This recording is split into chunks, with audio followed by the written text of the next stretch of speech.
Good afternoon.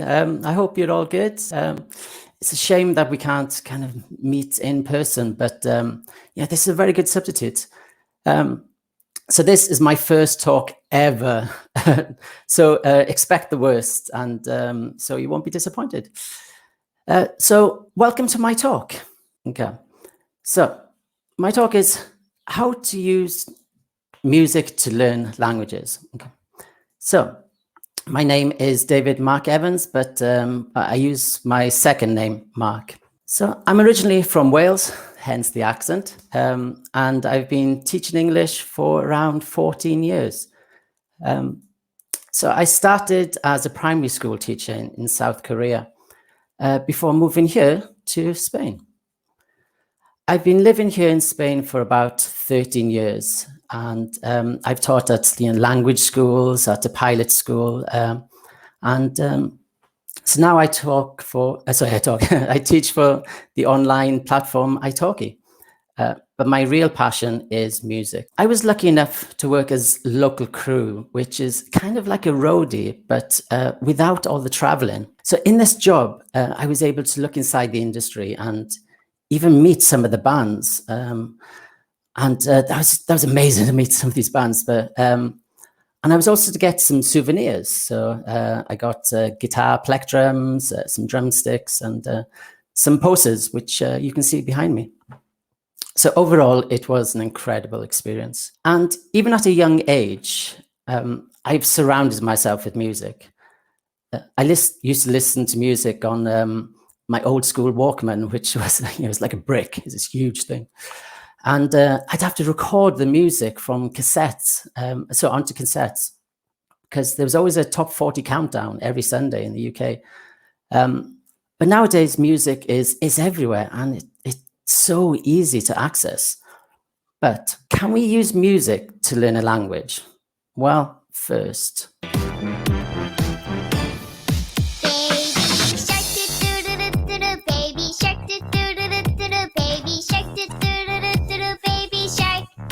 Mommy shark, do do do do do do. Mommy shark, do do do do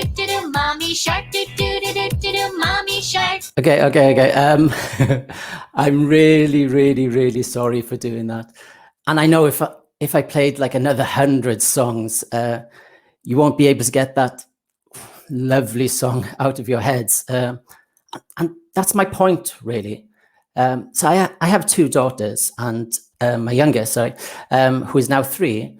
That was the first song she was able to sing in its entirety, that masterpiece of a song. Okay, I don't think there's a single young learner's teaching textbook that doesn't have music as an essential part of teaching a language. And there's no doubt in that it works, as I can ask students, like, how are you? And I have I'm 6 back.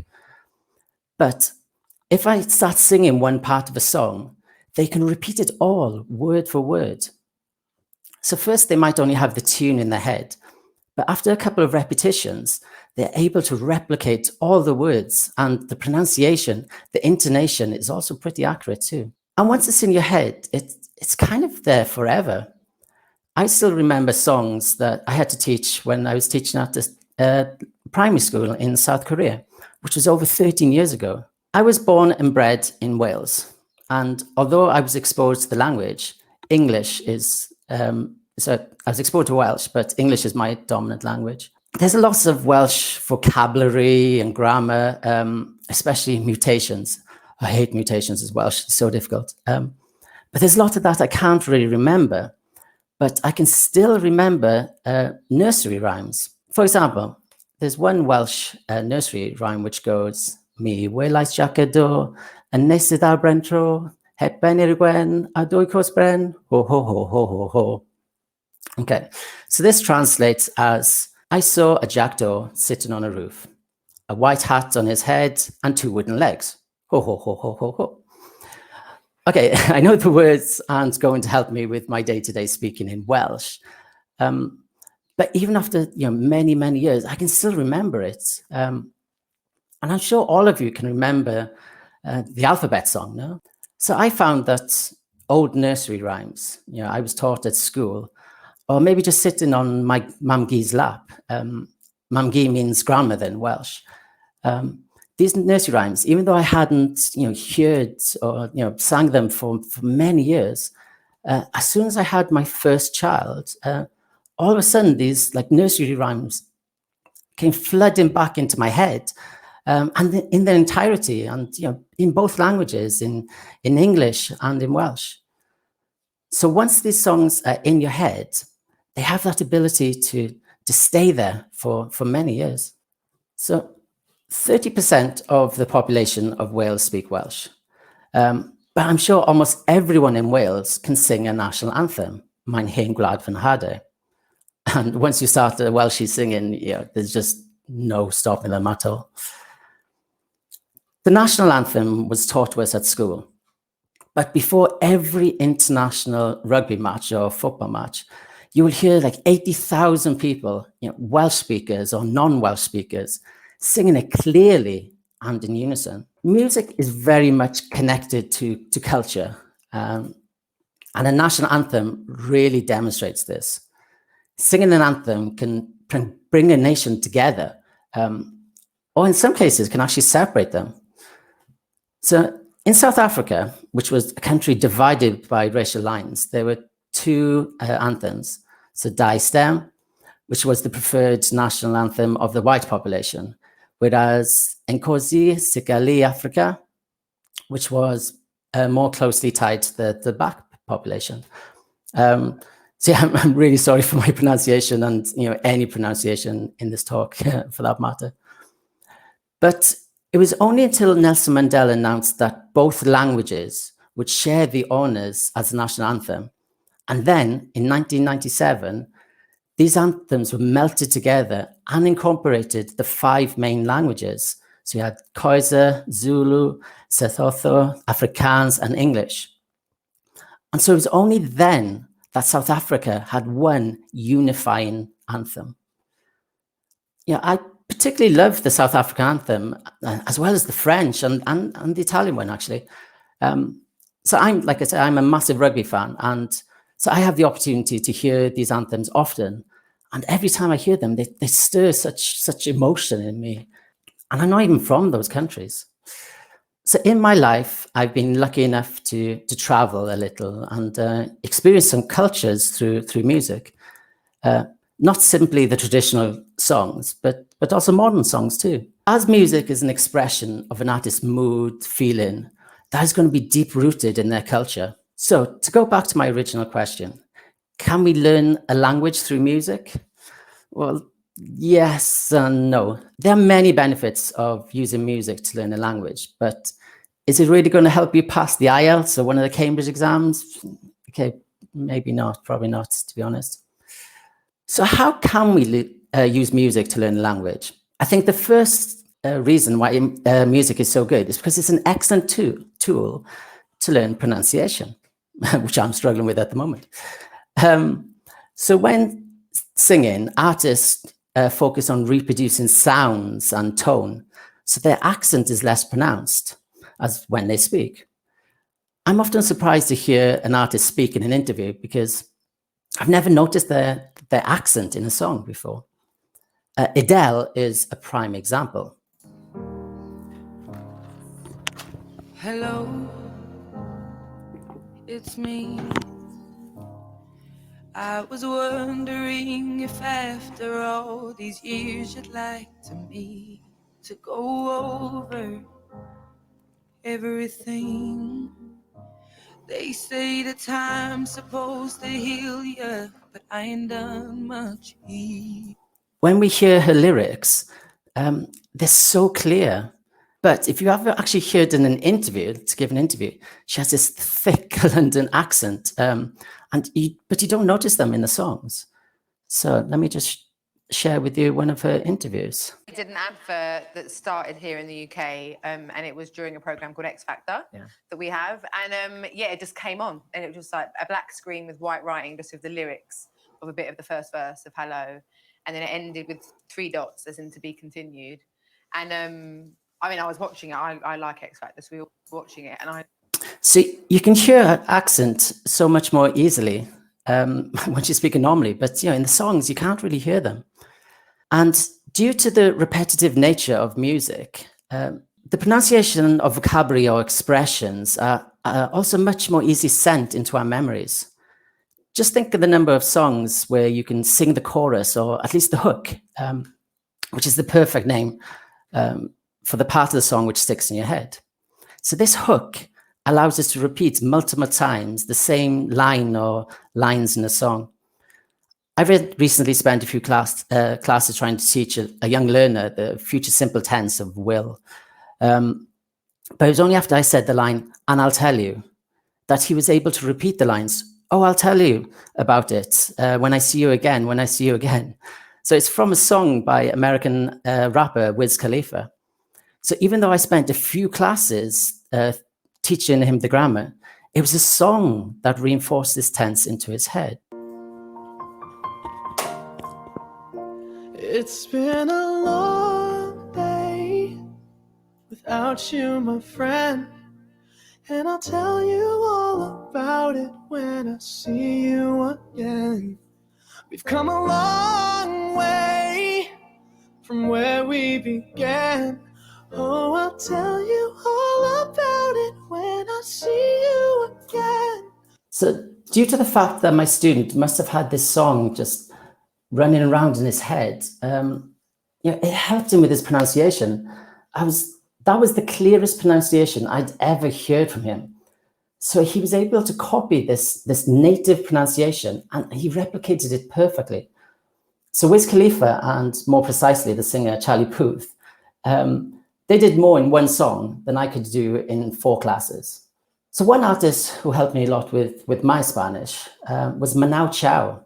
Manao Chao must be a Polyglot's favorite artist, as he sings in French, Spanish, English, Italian, Arabic, Catalan, Galician, Portuguese, Greek, and occasionally in other languages. But it was his songs in Spanish which really stuck in my head and helped with my pronunciation of certain vocabulary. Lágrimas de oro, for example. Here we go.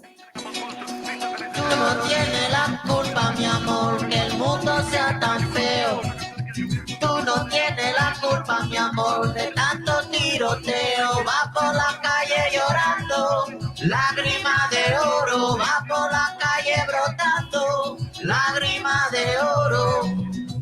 As you may understand, the lyrics and the video are actually quite moving too. But as he sang in different languages as well, other songs and other languages stuck in my head, such as Je ne t'aime plus, mon amour. Even though my French is truly awful to non-existent, and I had no idea what it meant, I could sing along with no problem at all. My wife speaks a little bit of French, and for some reason, every time I sang it to her, she looked at me really angry. Je ne t'aime plus, mon amour. I don't know, she's just angry with me. So I've talked about vocabulary and expressions, but can music help with grammar? Actually, I think it can. So a lot of songs refer to a particular feeling or event or the moment. One song I absolutely love and is great for teaching the grammar structure, I wish, is this one.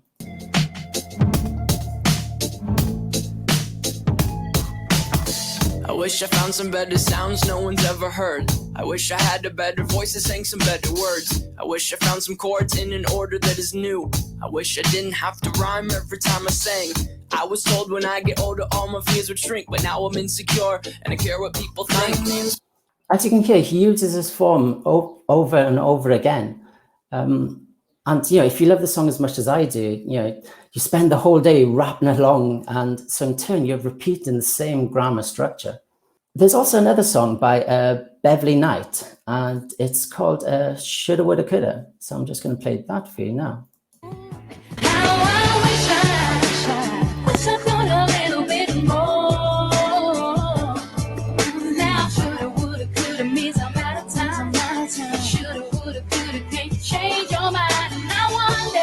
So even this song, it's got the relatively complex grammar of modal verbs used in the past.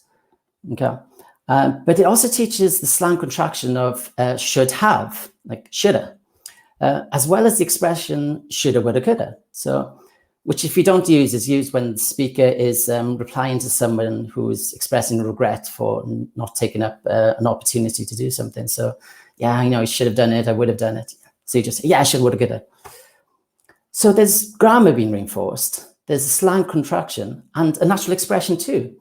And all in the chorus, which can be easily sung over and over again. There are other songs which are great for grammar.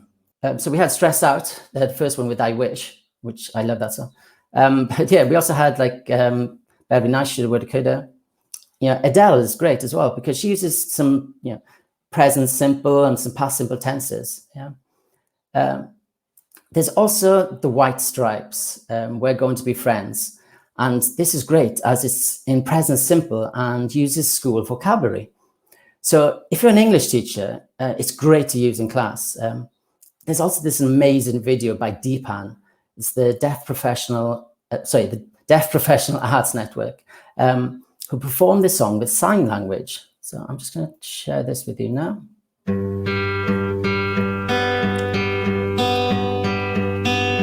Fall is here, hear the yell, back to school, ring the bell, brand new shoes, walking blues, climb the fence, books and pens, I can tell that we are gonna be friends. I can tell that we are gonna be friends. This is this is a great video, and so I use this as a gap fill exercise first, and also to promote a bit of sign language, which my students love, and it's a little visual learning too, which is great. There's also other great songs which use specific grammar. So we have Oasis, Champagne Supernova. So this uses the past continuous a few times. U2's Still Haven't Found What I'm Looking For. So as you can see, it's got present perfect. And another modern day classic, The Killers, Somebody Told Me, which uses reported speech. And I'm sure other languages will do the same. So, with a bit of research, you're bound to find songs that use certain structures. For example, there's also a classic Latino song that helped me with my own pronunciation and Spanish learning. So.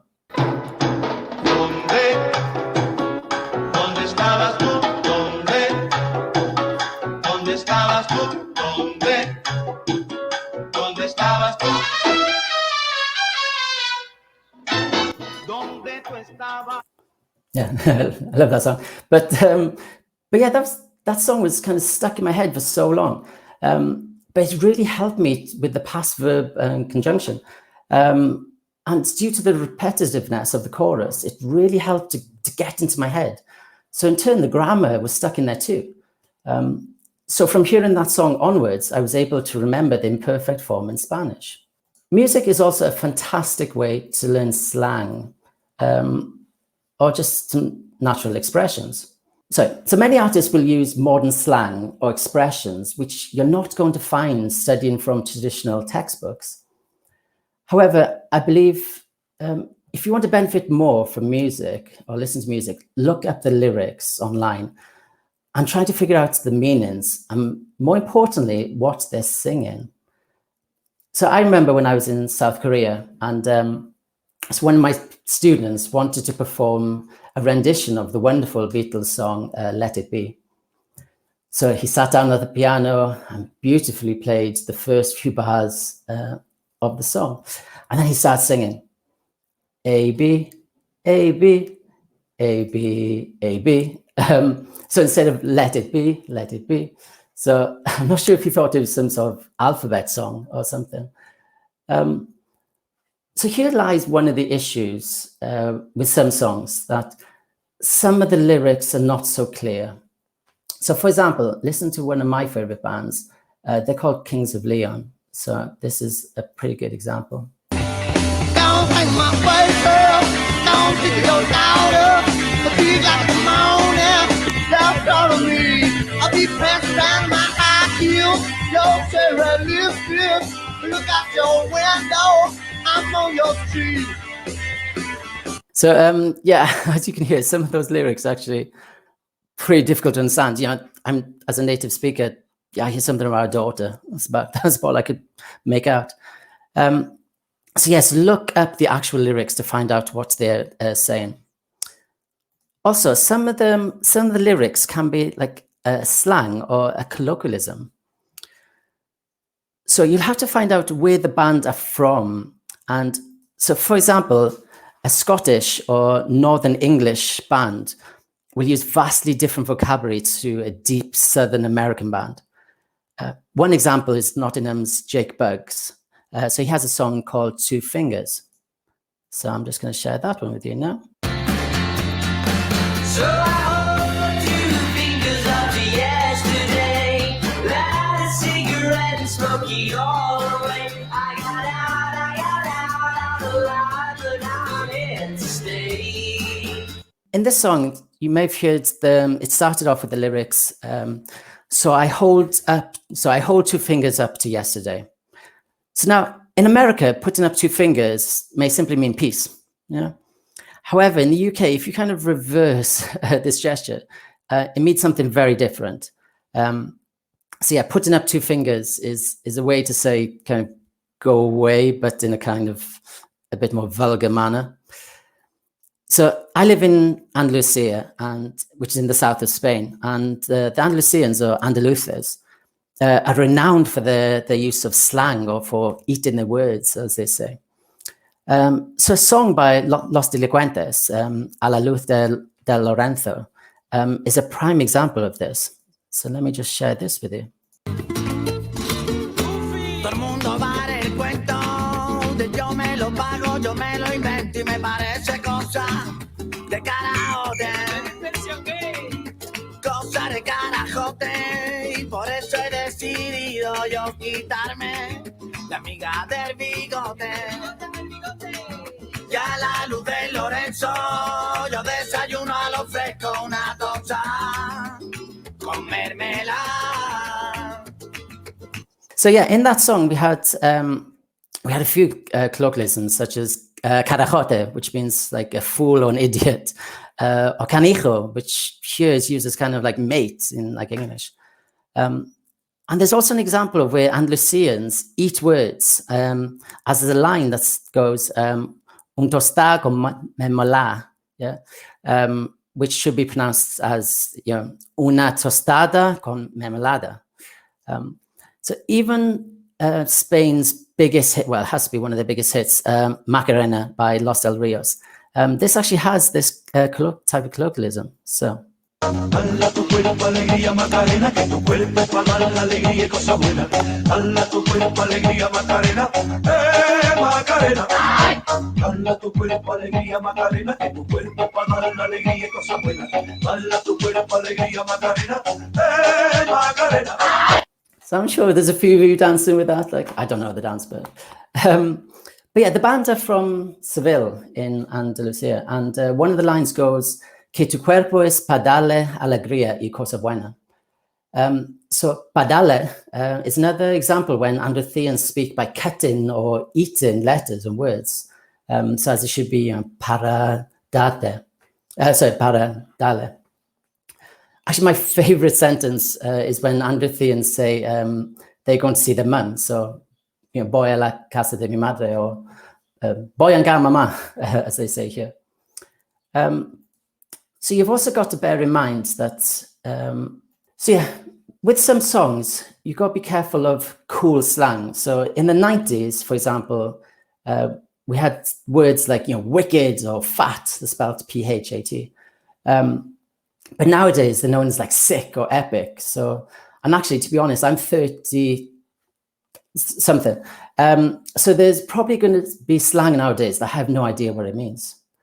So in that regard, you're not going to, you know, for certain songs or genres, they're good for, you know, vocabulary and slang. But if you're a little bit older, you know, you're not going to listen to the music that the youngsters you listen to. So unless you want to get down with the kids. But growing up in the UK in the late 80s and 90s, there are a few songs that almost everyone of my generation knows. And I'm sure that every Brit of my generation was able to sing the theme tune to The Fresh Prince of Bel-Air. So in West Philadelphia, born and raised on playground, spent most of my days. Yeah, I'm sure a couple of you might be singing along. But just think back to your childhood, and I'm sure you can easily remember some of the songs from theme tunes from back in the day. And once you start singing them, you'll be able to repeat them. And when choosing music, choose something that you like. Actually, to be honest, some of the songs that are the hardest to get out of your head are the ones you hate. Imagine, or just think about like jingles. For example, like advert jingles. So there's a company here called Carglass, and they had a jingle, Carglass cambia, Carglass repara. So that was in my head for ages, but it helped my pronunciation. But if there's a song that you really like, you're going to spend your whole day singing along to your heart's content. And this, hopefully, with the chorus, will teach you an expression or grammatical structure. Okay, so now I have a warning. So look up the lyrics first, because some lyrics have like a kind of double meaning. One prime example is Bryan Adams, and he had a song called Summer of '69, which goes a little bit like this.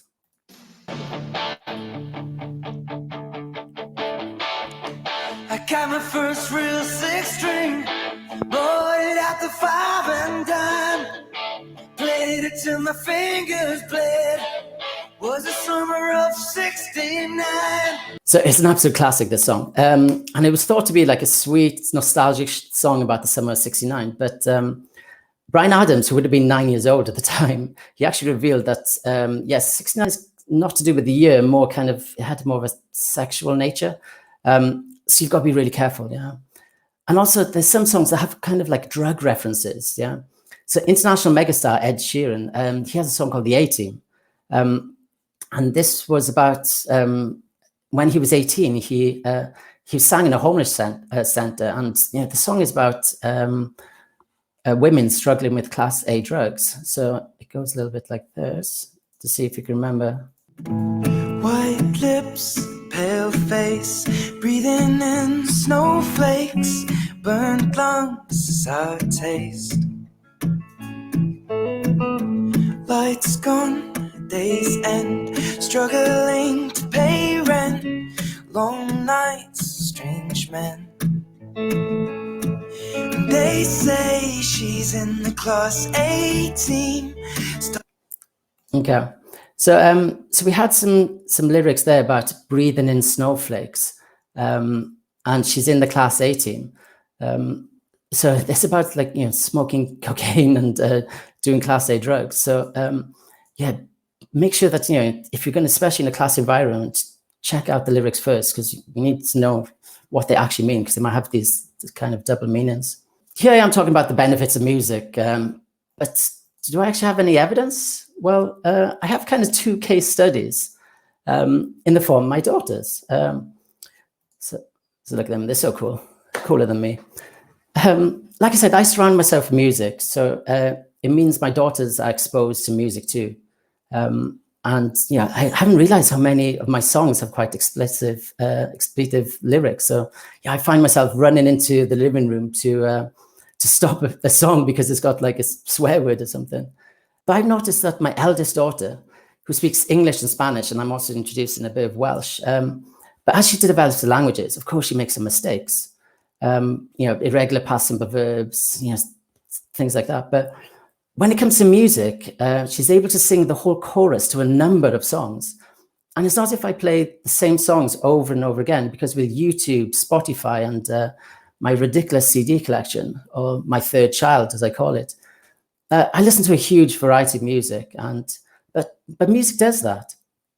So you hear a chorus like only a couple of times, and then it's easy to recite. So having a song you like or even hate running around your head is really going to help you with your pronunciation of the lyrics. And that's fundamentally it. These songs, lyrics, vocabulary, expressions, that's stuck in your head. They're easy to remember, easy to say again, and easy to pronounce. And to prove this, I'm going to play Baby Shark again in its entirety. Wait a moment. I'm joking. I wouldn't do that. I wouldn't do that to you.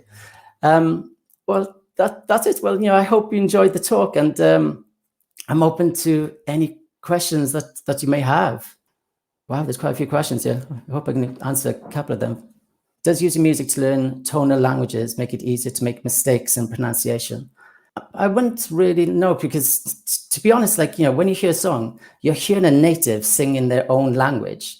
So that is going to be their pronunciation. So, I have a lot of students who say they want the British accent, but, with being Welsh, I have my Welsh accent. Okay, but I think, with these songs, they're able to replicate actual native pronunciation. So I don't think it should be an issue, to be honest. But yeah. So what do you think about singing in languages where the singer pronounces some words differently because of the rhymes? Okay, yeah.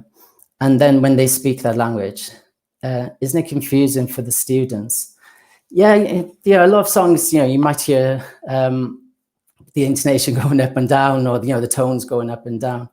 But fundamentally, at least they're going to get that word. There are some songs, I know, some hip hop songs or rap songs, they do slightly change the kind of the words a little bit. But, maybe, for a lot of people, that's how they speak. So if you want to, learn actual natural slang and things like that, okay, these people might be, from a particular area, but at least you can copy that. It's a difficult one, because I think you have to kind of choose the song wisely. Certain genres would, I think, are a little bit better, like pop songs and rock songs, they tend to be a little bit better. But yeah, overall, just anything helps, and kids have an interest in music. So, I think it might help them. So how have you incorporated music into your italki lessons? During the lessons or part of homework, etc. I haven't really done this as a part of homework.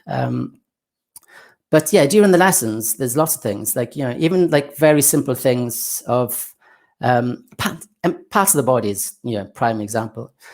So I've had examples when I've had a student, I say, okay, what part of the body is this? They have no idea. I was like, okay, head, shoulders. And they got it straight away. So they got head, shoulders, knees and toes, knees and toes. They might not straight away think, okay, shoulder.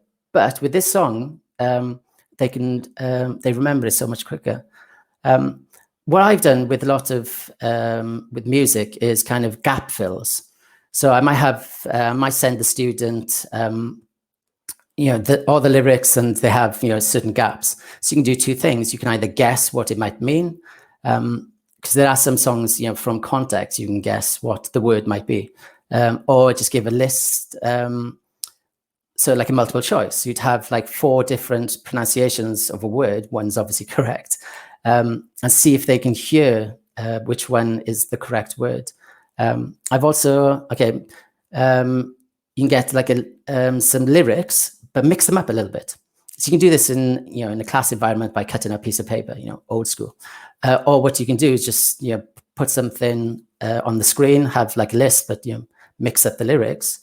And they have to go through the song and say, okay, it's number 1, number 2. So then they're listening and reading at the same time. So, I think that'll help with their pronunciation. But yeah, there's a lot of things you can do. It's just try and find a song that especially has a particular grammar topic. And then, there's quite a few activities you could do. It'd be great to, if anyone else has anything to share, that'd be quite good. Okay. Do you know where to find playlists in different languages, precisely to practice European languages through music and songs? I'm looking for resources. There's so much music nowadays, it's actually hard to find specific things. But, you can, what I did on, when doing research for my talk, in English, what I did was, it's grammar structures for learning certain tenses. And I had so many websites that came up. And then, you can do that probably with other languages as well, I'm sure. And then you can find it on Spotify, on YouTube, and things like that. So Obviously as an English teacher, there's so much more resources to do with English. I know, which I'm quite lucky, which is quite lucky for me. But I'm sure, it just takes a little bit of research, I think. I've always wondered why, as you mentioned, regional accents often seem to disappear or become less obvious when people sing. Okay, have you come across anything that would help explain this? Explain why this happens? It's because when the artist is singing, they're focusing on the tone, so the accent is going to be less pronounced. So, like I said, with Adele, her accent was so thick; she had a very thick accent. But when she sings, the song is a little, the words are a little bit more elongated, so they're stretched out a little bit. So whether she doesn't have the intonation, she's looking at the tone. So she has this melody in her head, so she wants to match that. There are very few artists actually where you actually hear an accent, except there's a Welsh band called Catatonia, and if you look up a song called Road Rage, it's brilliant because she actually has this pronunciation. So she goes Road Rage, so she has this Welsh pronunciation of the R, but it's all about tone really, and copying the melody or being in tune with the melody. Do you know a song that is sung in different languages? I'm not sure about one song in different languages, but I know I mentioned Manao Chao. His whole albums just flick between different languages.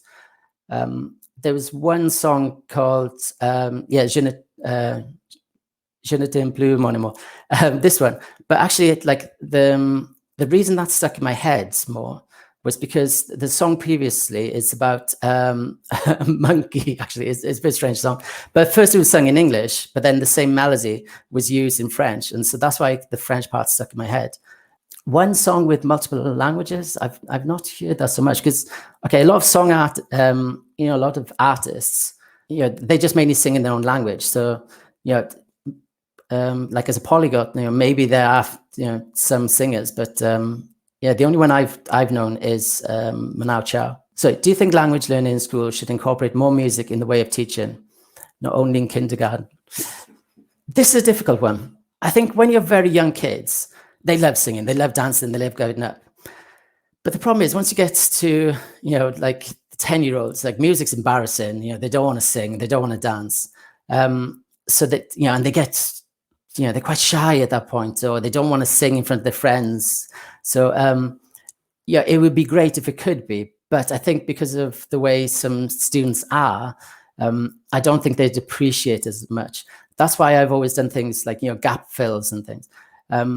But I have been surprised. Sometimes I've had some classes and I think, they're not going to be into this. But then, they get quite involved and they've actually said, can we sing the song? And I'm that's like 12 or something like that. I'm like, really? You want to sing the song? Yeah, go ahead, please. This is amazing. So if they had that, musical interest, maybe they'd do it. Yeah. I would, I would like it a little bit more. But, it's a difficult one because of the embarrassment thing. They're not going to sing along, basically. Is there a website which lists songs by languages or subjects? Sorry, I have no idea about this. I'm not sure. But the one thing I do notice is, for example, when you go into things like YouTube or Spotify, you have these recommendations. So if you go into a language, for example, if you go into YouTube, you find one song in a particular language, they'll have recommendations on the side. So you might, there's another one in the same language. I'm going to follow that one, follow that. And because of the YouTube algorithms, they will start to recommend it. It's the same for Spotify. If you go on to Spotify, it says go to song radio. So you can click on that and then it has, it might have the same songs and that. But an actual website, try Google. Google has everything. Wow, that's it. That's, well, for me, it's flown by. I hope I wasn't too slow for you. But I wish I could have seen you, but I hope you can take one or two things. And where possible, just keep singing, people. Sing and enjoy life. Bye.